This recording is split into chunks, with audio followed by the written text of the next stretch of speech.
Guten Abend, Toggerers. Now I know reviews and previews are dead as doorknobs, but something happened this game week which I think deserves special mention.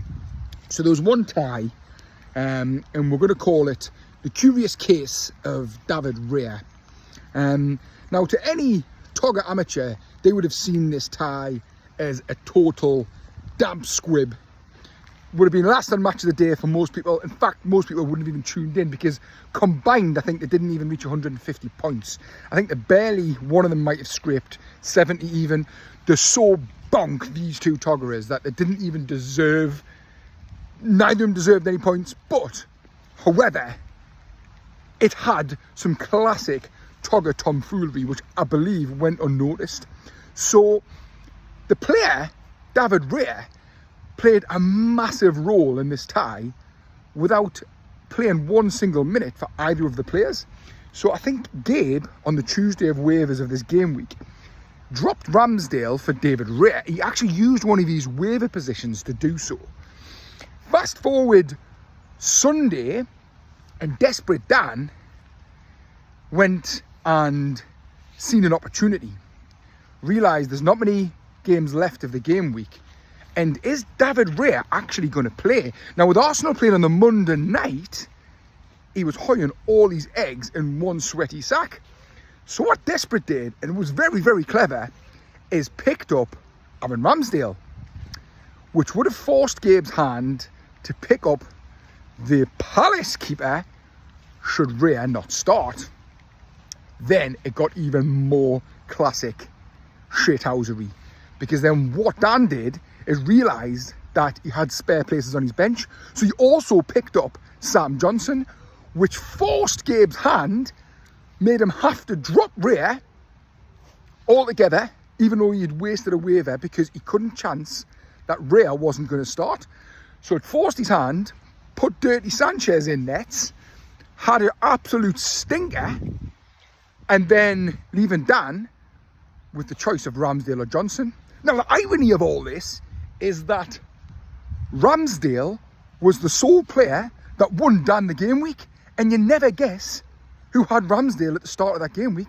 It was Gabe, who wavered him out for David Raya. You could not make this shit up. Clover, you couldn't make this kind of crap up, could you, Lila?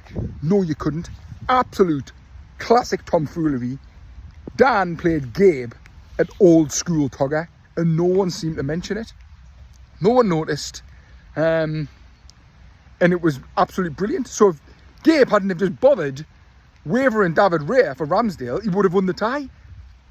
Absolute classic Togger. Well done, boys. For me, it was the tie of the week and deserved a good review. Now, the other three ties can just all fit under one umbrella, which is ironic because I should have remembered my umbrella. The first tie saw Darren the Danger Mouse Rat absolutely pile drive King Richard and his merry men. In fact, he smashed his back doors in, absolutely annihilated him. Sexy Kyle tipped Danger Mouse Rat to be the league winner, and he is picking up some hidden gems. He's not asked about any of the big names. He had Bambo number 5 racking in about 27 points, Phileas Foden banging in some, Morgan Gibbs White. I think between the three of them they probably got 100 points, which would have outscored Richie Rich. Another tie, the BJs versus Neptune, aka Chudley Cannons, Tupac.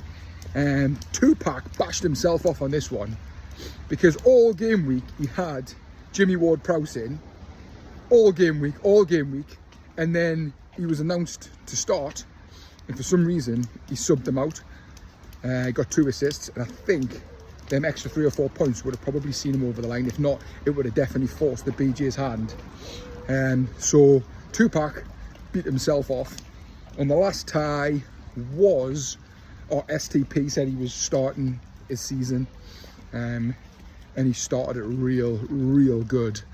Plops absolutely sliced open his gooch and poured in some tequila and salt. Plops had a great game week, I think. Well over 100 points. SDP really poor again.